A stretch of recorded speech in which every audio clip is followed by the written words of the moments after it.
Thank you, Germany. Ja, ich habe die Ehre, den Speaking German, ne? Dr. Laser vorzustellen.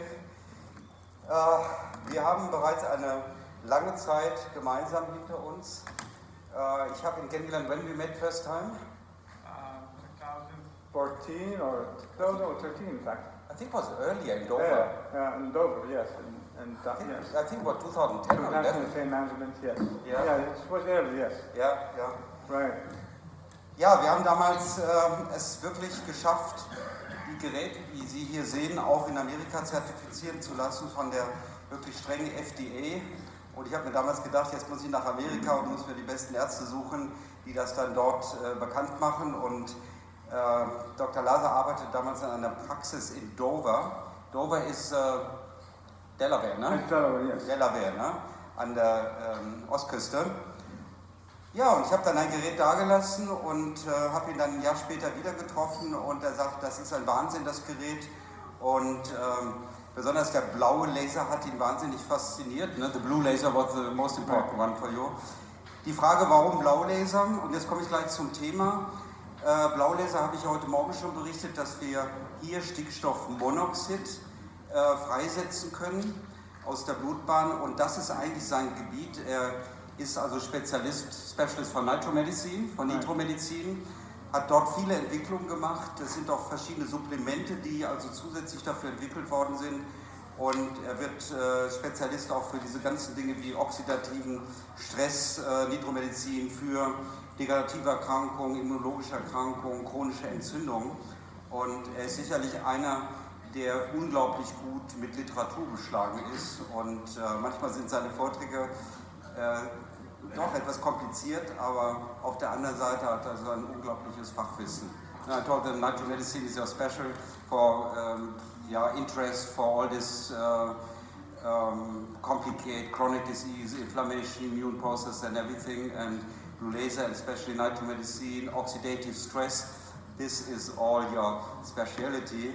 And I told the auditorium, sometimes it's not such easy to follow you because you have a huge knowledge of the literature and everything. So, but it's important to understand everything what you are telling us. Thank you for coming.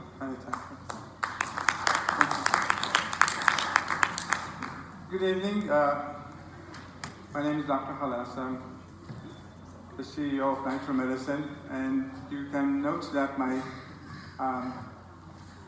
speech is heavy, and because I just had a surgery and I removed my cervical lymph nodes, the right side, and they stretched my hypoglossal nerve, so I have some weakness in my tongue.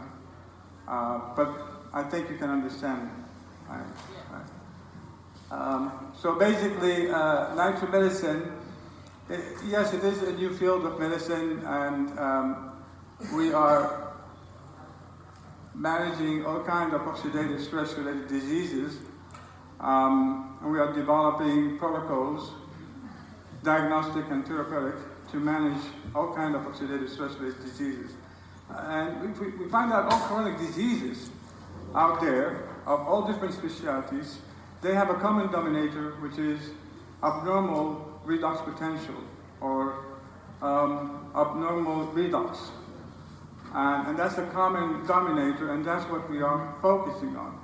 And we find out also that the mainstream medicine did very good in managing acute conditions, right? But when it comes to chronic conditions, we have a problem there.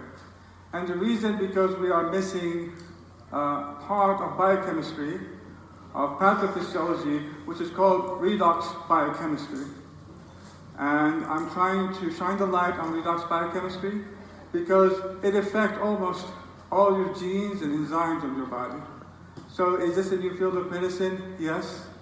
Redox medicine is not yet in the mainstream. We did not learn it in medical books and biochemistry. And I think understanding redox will give us an understanding of regenerative medicine and integrative medicine. So all the mechanism of regenerative integrative medicine in managing chronic diseases is through redox biochemistry. And I would like all of you to start reading about redox signaling and biochemistry and how it's affecting and regulating almost all the physiology of your body. So it's affecting the biochemistry, enzymes, it's also affecting your epigenetics and genes. And if you see here, the common dominator among all this chronic disease of all different specialties, talking about neurology, I'm talking about gastroenterology, all those specialties, the chronic diseases of all those specialties, whether affecting the heart, the kidneys, the skin, as you see here, psoriasis, chronic kidney disease, high blood pressure, cancer. The common denominator here between all those chronic diseases is abnormal redox metabolism. And if we are able to manage and restore the redox potential back to normal, we can slow the progression of all these diseases. Again, it's very important when we develop protocols of treatment. We need to know how the treatment works. What's the mechanism of action, right? We need to have publications that shows it works. And also, you need to have reliable diagnostic testing to monitor the efficacy of the treatment. In regenerative and integrative medicine, because most of the doctors out there, they don't know really how it works. And that's why we see a lot of shooting in the dark here in this field. But once we understand the mechanism of all this integrated regenerative medicine is altering the redox biochemistry and epigenetics, and knowing that, then we can monitor the efficacy of the treatment by measuring the redox potential, directly or indirectly. And so now we have the tools to monitor the efficacy of our treatment. We're not shooting in the dark anymore. And an example is that mainstream medicine will accept that aspirin works, right? Because they know the mechanism. It blocks the COX enzymes, and it decreases all the prostaglandins, and that's how it decreases inflammation. We know that blood pressure captopril works because it inhibits the angiotensin converting enzymes, and then you have a diagnostic test to monitor, which is a single manometer, right? So in the efficacy. So this is what we need to do when we are developing protocols for regenerative integrative medicine. You have to have an objective diagnostic tool to monitor the efficacy of the treatment. And also you need to know how it works. And most of them work, though, altering the redox. Okay, so redox potential, everybody, most of the medical doctors have no clue what is redox potential. They know what's hydrogen potential, right? Which is the pH. And we know any drifting in the pH due to what? Diabetic ketoacidosis, respiratory alkalosis, all those things. We know how to manage it and restore it. It's very important to restore the pH, because if you don't restore it, what will happen? You will have cardiac arrhythmia, cardiac arrest, right? Confusion, convulsion. So it's very critical to control redox potential, hydrogen potential, in acute conditions. And we know for the fact that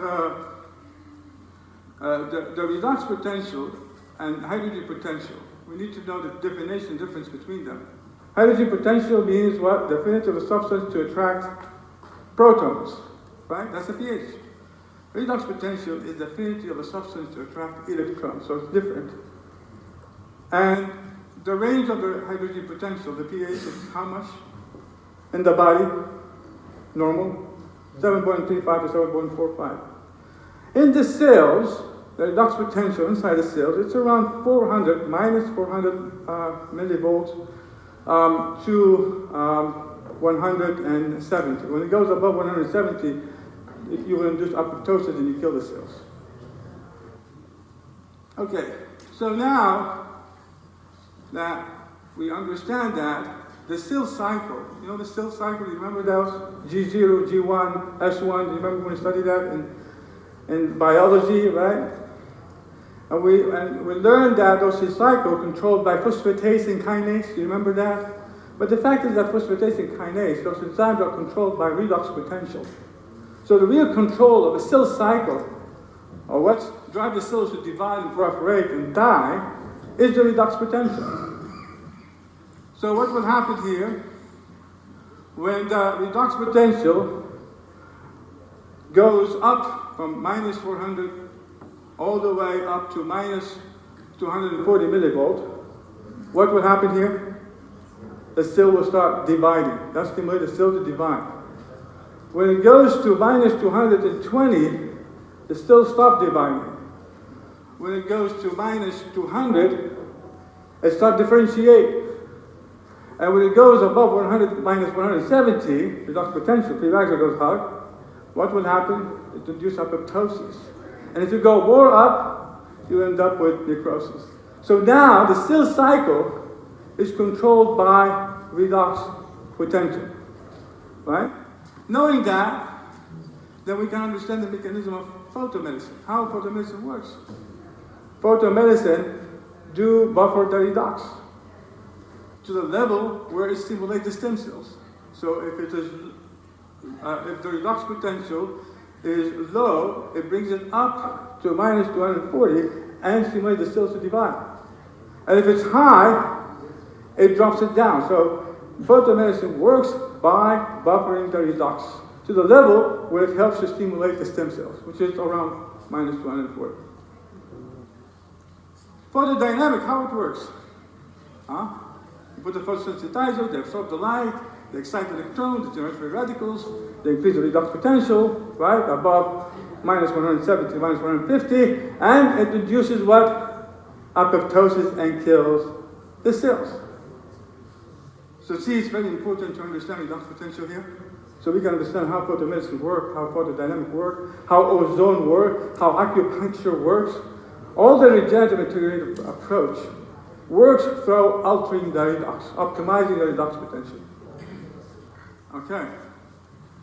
Okay, so here, we'll see the mechanism of infrared and red light, because it's more of photomedicine, right? This conference. So we're going to focus on it. We find that in healthy tissue, when you shine the red light and infrared, it excites the electrons in the cytochrome, and those electrons will be picked up by the oxygens, and it will increase the free radicals to a physiological level, not pathological, physiological level, which stresses the healthy tissue to produce antioxidant, growth factor, anti-inflammatory cytokines, and stimulate the cells to divide. Right?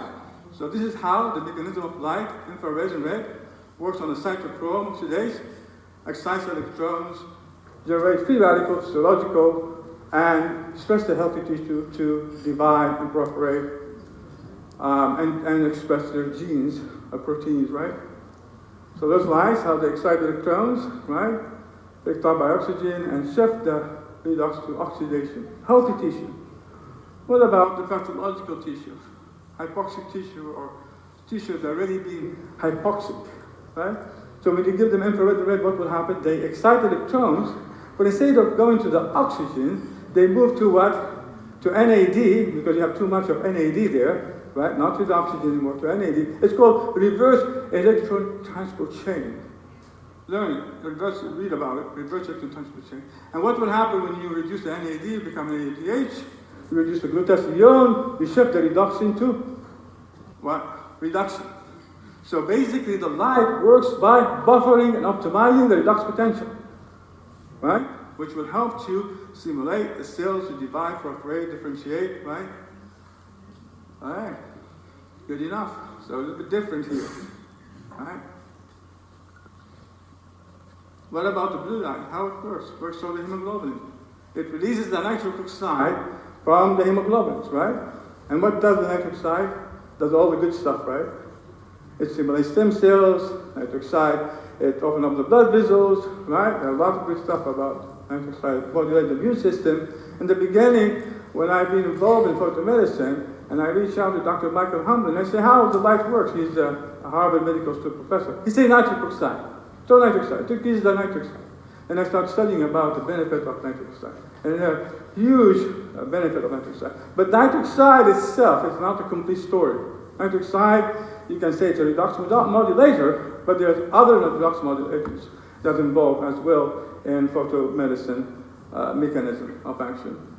And that's why I developed what we call this field of nitromedicine. That's because I thought everything works on nitric oxide, and then with learning and understanding, we find out there's something different, or something not different, but we can say something more, which is called what? Redox potential. I think that's better to work with that term, because if you go to the publications and use redox, you can understand almost all the mechanism of action of all this integrative regenerative medicine and how they work in slowing the progression of all these chronic diseases. So very important, this concept of redox. Okay, so blue light leaves the nitric side. What will happen to the nitric side? The actual free radicals become peroxynitrates, right, which is a bad thing, but then the hemoglobin has sulfur hydrogen inside it, peroxyredoxin, which will help to recycle back to nitric oxide, right? And then what the ultimate effect here, you are shifting the reduction to reduction here, right? And you increase the nitric oxide bioavailability. Because the nitric oxide picks up all these free radicals, turn to peroxynitrate, and then the hemoglobin turns the peroxynitrate back to nitric oxide. So the ultimate result is getting rid from excess of the free radicals, which is what redox buffering and increasing nitric oxide bioavailability, which will cause all the good stuff, the vasodilation, stimulation of stem cells, and all this stuff that we do with blue light. Okay. So, photodynamic therapy, how it works, right? We inject the body with photosensitizers.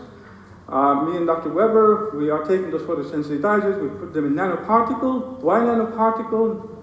Because it has ability to target inflamed tissues, including cancer, any leaky tissues. And those nanoparticles also, they are relatively positively charged, right? In other words, it's relatively negatively charged, so they attract to relatively positive charge, or we call redox potential positive. Inflammation and cancer, they are redox potentially positive. And those particles are negative, so they attract more to the pathological versus the healthy tissue. So this is more of targeting photodynamic therapy when you use nanoparticle. And that's what we did with ICG and cyanine green, methylene blue, we can do it as well. It's better if we can start doing it with nanoparticle. And then concentrating the cancer cells, then we shine them with the light. What will happen? The excited electrons generate free radicals, increasing the redox potential above minus 170, right? Induce apoptosis and kill the cells. In addition to that, in addition to this photodynamic, there's also photothermal effects. There is heat involved, and that heat speeds the process of the reaction. And those cancers also are sensitive to heat, and that's why we have a hyperthermia device out there. But photodynamic light itself, the infrared, when you put it where it's high, it also gives you some photothermal effect and kills the cancer. So in addition to killing the cancer, Dr. Shakira is using it to picture the cancer. It's to detect small cancers, because those cancers will be what accumulating to those cancer cells, right? Picked up by those cancer cells. And then he shines the light, let's say for ICG, he shines what? Infrared, which is the excitation waves.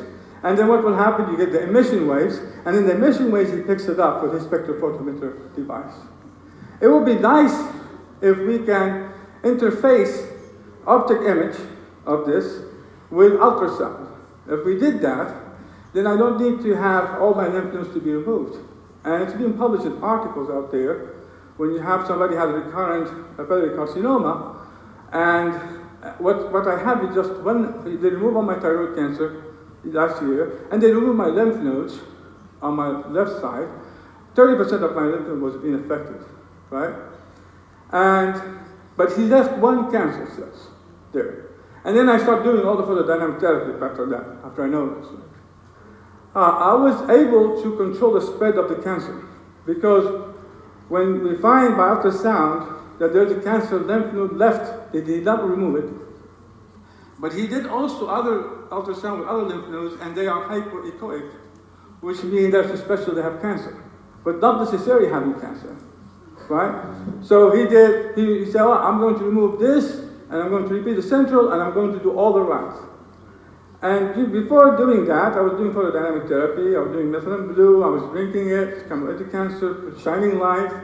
So when he did this surgery, and he removed all my lymph nodes, all of them are negative. Although, in ultrasound it shows it's hypoechoic, which is abnormal bad lymph nodes, but it was negative. Could be because of the photodynamic therapy effect that helps to remove it. But again, if he inject me, and I send him the article, I told him if you spray or you inject the methylene blue, and we can detect the methylene blue by using emission excitation imaging, we can spare removing all my lymph nodes, and we can just cherry pick the one that's effective. And there's an article being published using this method, and then you'll be saving my nerve, which is being stretched by his traction, and now my tongue is, I have a heavy tongue right now, and I have difficulty of swallowing and speaking, as you see. So really, this technology, it can be translated into clinical, and take Dr. Weber, if you're interested, we can work with, I can share with you the articles, and we can try to develop ultrasound interface with optic image.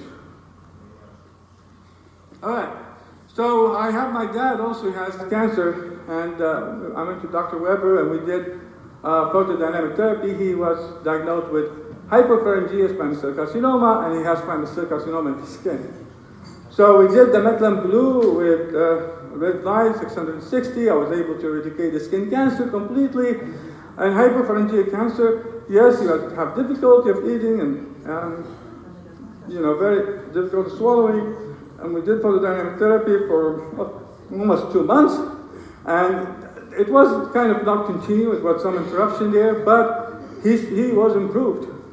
But in cancer, you need to continue and not stop until you eradicate the cancer. Especially some cancers are difficult than others. Some respond very well to photodynamics, some doesn't. The one does not respond most of the time because they contain a lot of cancer stem cells. Cancer stem cells, they produce antioxidants and they can buffer the redox, so it's very resistant, very difficult to treat. So most of the failure that we see in cancer treatment, especially when we do photodynamic therapy, and me and Dr. Weber, we're not doing just photodynamic therapy, we're doing also those chemotherapy, we nano all the chemotherapy, and so we're doing a combination of things. But when we see failure, it's more or less because of the cancer stem cells. So cancer stem cells, you can help to increase the sensitivity to chemotherapy, radiotherapy, by giving them polyphenols, curcumin, helps increase it, but still, some cases it's difficult, and some cases will be easy. Just one shot and the cancer is gone. So there is variability here in managing cancer. So here, when we did the treatment, we injected the Methylene Blue inside his cancer directly. Dr. Weber was a very skilled hand, and he was able to put the injection in his throat without even anesthesia.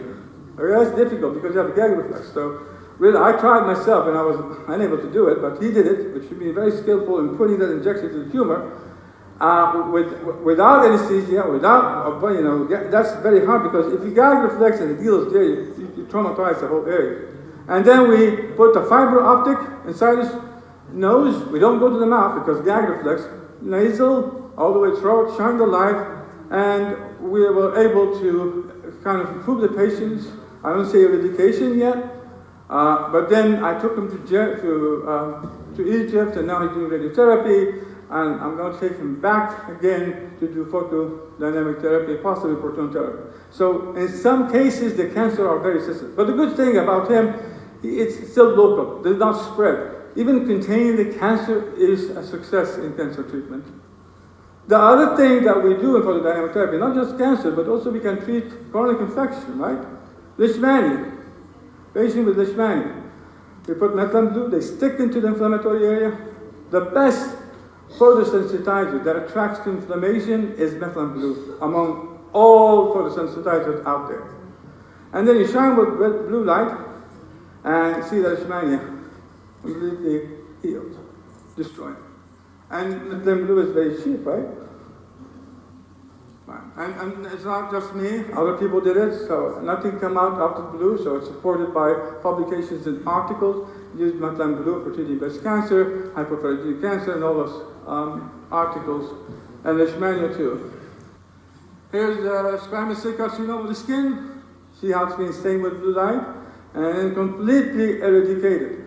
Squamous cell carcinoma is not basal cell, it's more hard to treat than basal cell. And we know it has metastasis too, if you don't treat it early. And normally what they do, they surgical excision the whole area, and it's even difficult to heal those areas because you have to do what? Skin transplant and all that stuff, so autografting, and so you don't have that. And it's painless, completely painless. Okay, now, where is the direction of medicine? nanomedicine. Have you heard about nanomedicine, right? All right, all the cancer drugs are going to be transformed into nano. Drugs out there that's already been transformed is doxorubicin. They turn into doxil by loading it in liposomes. But all those chemotherapy, there will be no more naked chemotherapy. There will be old-fashioned, because naked chemotherapy goes to all your tissues, healthy, good and bad. Nanomedicine, it has a tendency to attract to cancer cells because they are leaky, they're trapped there, and because of the relatively negative charge around it, it attracts and attacks the cancer cells. So the global medicine market is anticipated to reach 350 billion by 2025, according to a new report by Grand View Research. So it's a huge thing. And Dr. Weber started doing it. I think we are the first clinician and a clinic and medical center in the world who translate IgG nanoparticles from animals into humans in 3 weeks. All right? I think Dr. Weber did it. It would take 50 years for this to happen. All right?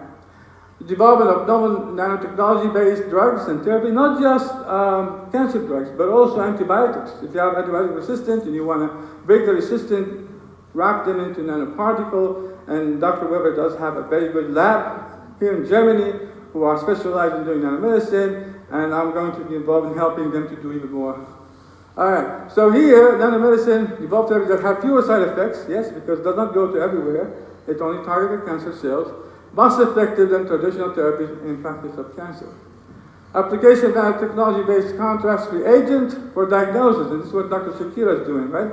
He's injecting ICG, committing cancer, and then he gets the emission light and he pictures that with spectrophotometer. In the future, spectrophotometer can be transformed into image, and that's where Dr. Shakira, this system, eventually it can be turned into picture. So in monitoring the effect of the drug, also to drive the growth in the coming years, a pair WHO forecast cancer is found to be one of the major causes of mortality and morbidity. You know, almost 90% of the cancer is uncurable, right? And I think this nanotechnology, along with energy-activated drugs, whether you're going to do it with photo or microwaves, there's other forms of energy, it will reach to approximately 40 million new cases in 2012, 8.2 million cancer-related deaths. Those demands for nanomedicine in order to curb such high incidence rate is expected to boost market progress during the forecast period. So that's the direction where we're taking in Dr. Weber, is nanomedicine, lowering, not using the traditional chemotherapy doses, do low-dose chemotherapy, nano it, and activate it with energy, for example, with photomedicine. Solutions such as nanotransformation with a triggered release for tailor-made pharmacokinetics nanoparticles for local control of tumor in combination. So again, you know, if the photodynamic therapy does not work as effective as it's supposed to be, because of, I said, cancer stem cells and all that stuff, so go ahead and combine it with radiotherapy and chemotherapy. So Dr. Weber is doing low-dose chemotherapy in his practice. And we're doing a lot of Doxil because it's nano FDA-approved drugs. But I think in the future, we can turn all those cancer cells, cancer drugs into nano. All right, so in combination with radiotherapy, phototherapy, and functional nanoparticle for target in vivo activation of stem cells. So in addition to photodynamic therapy and activating those photosensitizers and cancer drugs worldwide, we also, there's another field of medicine, it's called regenerative medicine, right? We use exosomes. Have you heard about exosomes? Right? Extraction of the stem cells, they contain exosomes, PRP contains exosomes, plasma contains all your body fluid, so that we can now extract those exosomes which contain RNA, which expresses anti-inflammatory cytokines, growth factor, antioxidants, and we can activate them with light too, right? So when you do exosomes injection, do photomedicine with it, and also do something that's called nitrocompounding, which contains curcumin, polyphenols, very rich with antioxidants, to maintain the redox potential around those stem cells. So they will not be hostile, injecting them to the hostile environment. So I recommend when you're doing PRP injections, yes, do PRP injection, do light, and then give the patient a cream containing polyphenols, antioxidants, nitric oxide donors to keep or maintain the redox microenvironment into the optimal level so those stem cells and exosomes can operate and can express. But if you just inject them and put the blood, and then in those friction, as you know, in the joints, eventually it will induce inflammation and it will be a hostile environment. So maintaining the environment is very important. So what is exosomes? It's 40 to 100 nanometer size vesicle that released from many cell types into extracellular space. Such vesicles contain RNAs, which can be taken by neighbor cells or distant cells and subsequently modulate recipient cells. We can extract exosomes from amniotic fluid, right? That's a big business right now. They're doing amniotic fluid extraction of exosomes. And do you know how they do it? Right? They centrifuge it first, getting rid of all the, just like 1,000, 2,000 G, 10 minutes, getting all the heavy stuff from it. And then they take the supernatant and they put it in a 100,000 G centrifuge.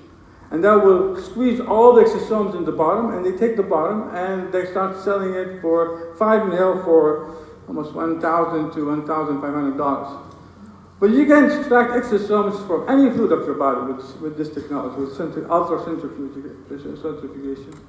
Okay, so we can extract exosome from amniotic fluid. Nobody now is doing clinically extraction of exosome from bone marrow and fat stem cells. And I think Dr. Weber in last session, I remember he said, well, we can break the stem cells, the fat stem cells, and inject it, right? Remember that? And really what you're doing is you're injecting exosomes. When you break the stem cells, you're releasing exosomes, you're injecting the exosomes into the joint. But it would be good if you centrifuge it, ultracentrifugation, and you extract only the exosomes and then you inject them into the area of lesion. So nobody did up to now clinically bone marrow and fat stem cells extraction of exosomes. Plated extraction of exosomes, they are doing it. We can extract exosome from white blood cells. We can extract exosome from semen, from all the body fluids, and we can load those exosomes with cancer drugs, inject into the body, and they become photosensitizers. And we can definitely use it to kill cancer as well.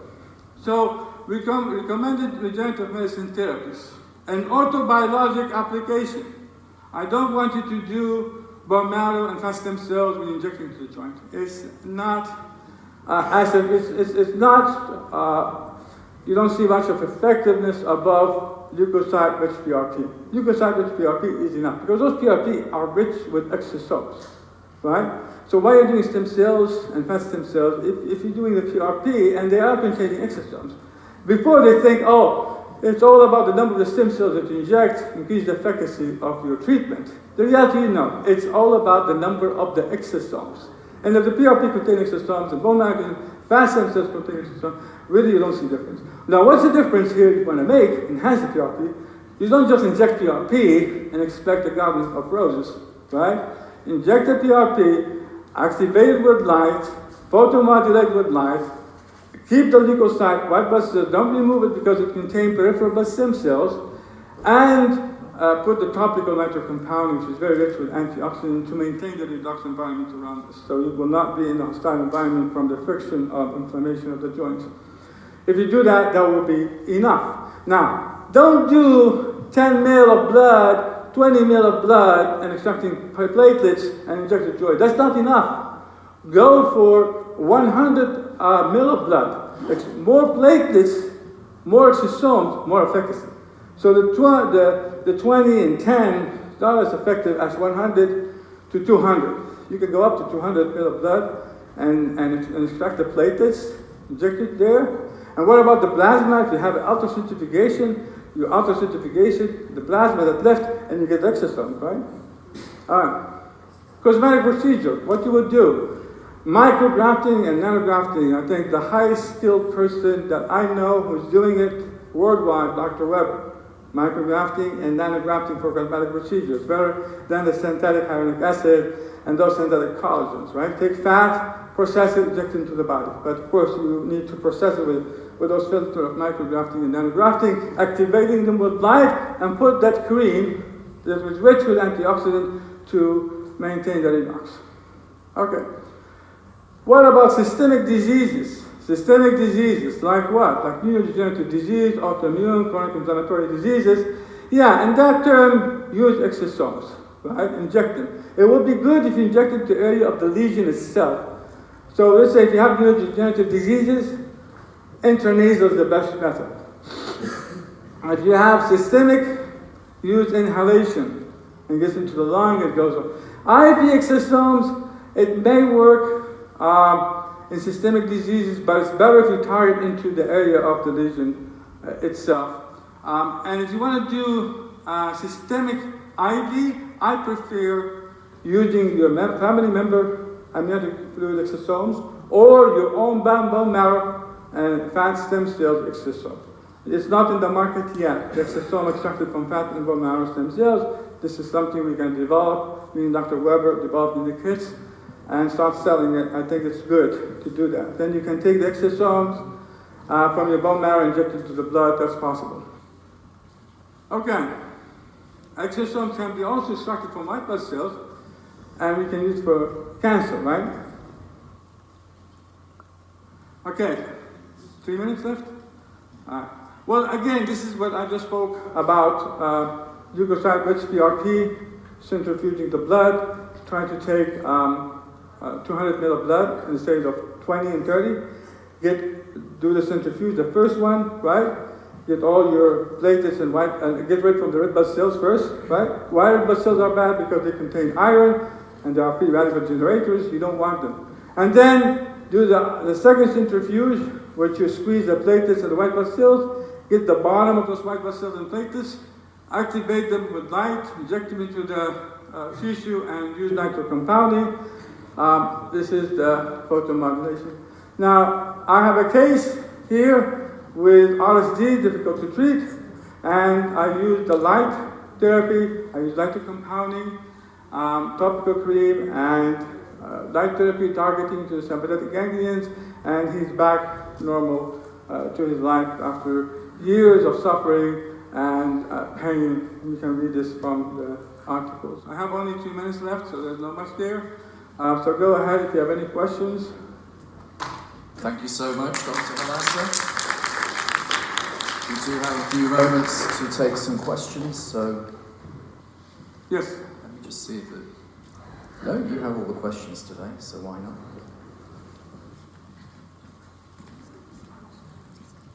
Yeah, thank you. We know that one of our metrics in our functional medicine is the redox.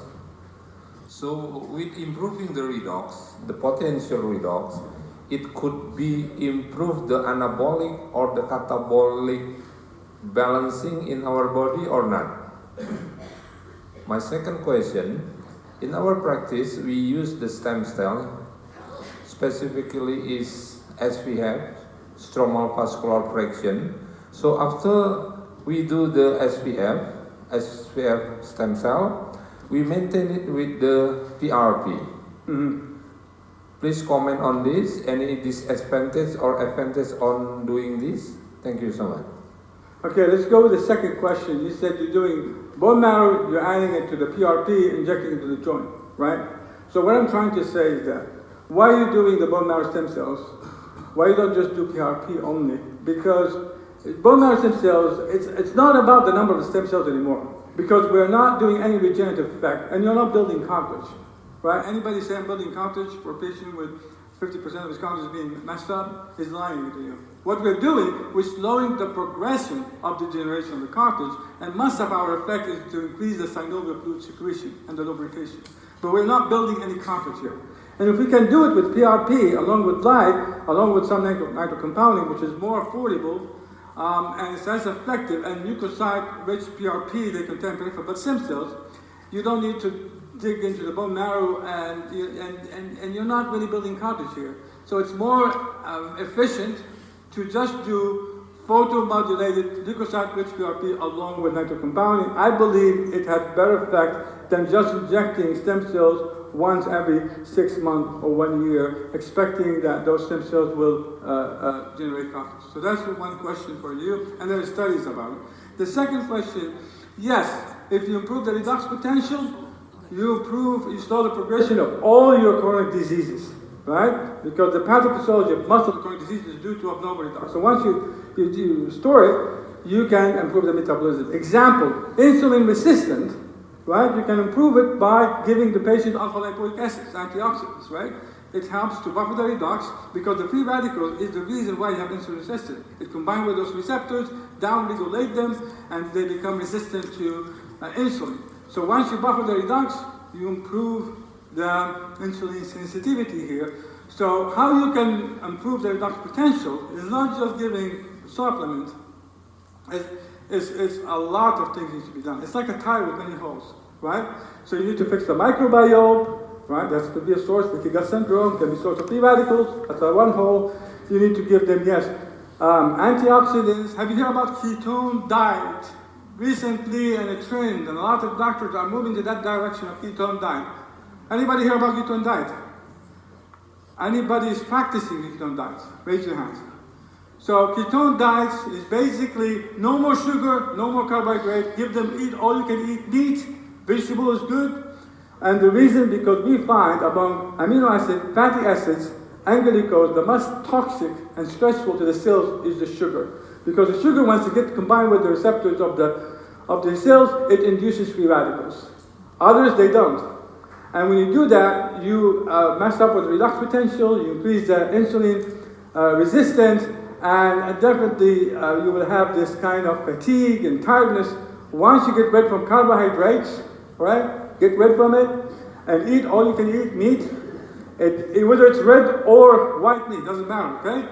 You will feel more healthy, and your cholesterol will not be affected, and studies show the redox potential and the antioxidant markers are not affected by eating those ketone diets. So I'm ketone diets because it is redox diet. Thank you for those two questions, Dr. Halassa. We're going to take one more question. Do you have a laboratory metric for redox potential that you can follow clinically? Yes. So basically, how we monitor the efficacy, I'm doing all this wellness therapy. I'm doing ozone, I'm doing hyperbaric, I'm doing exosomes. But how I know this patient is good or not? Patient will say, I felt good, it's better, but that's subjective. Mainstream medicine will not take it. So there is a way to measure redox markers in the blood, in the urine. There is there, and you can do it with ELISA testing. So that's one way. You can also measure the ratio of oxidizer to reduced glutathione. But clinically, more faster, we find out if you have too much of free radicals, it decreases nitric oxide bioavailability, it causes sympathetic overactivity, and that's where the system, the ANS system, is indirectly measuring your redox potential. That system there, which is exhibiting there, which is the autonomic nervous system, that indirectly measures your redox potential. So if you treat the patient, redox potential drops, the sympathetic tones drops or become normal. And the T function test will be improved as well because no more free radicals, no more damage to the blood vessels, more elasticity in the T function will be improved as well. So the T function test, ANS test, oxidative stress markers, all of this can help to monitor the efficacy of your wellness therapy. Once again, can we thank you, Dr. Halassa, for your lecture today. Thank you so much. Okay, we have one more theoretical lecture before we start our practical. So please bear with us for 1 second while we get set up. AV, if you can just come and give some sound to our next speaker, please. To introduce our next speaker, we're going to have Dr. Michael Weber. We're just deciding which one.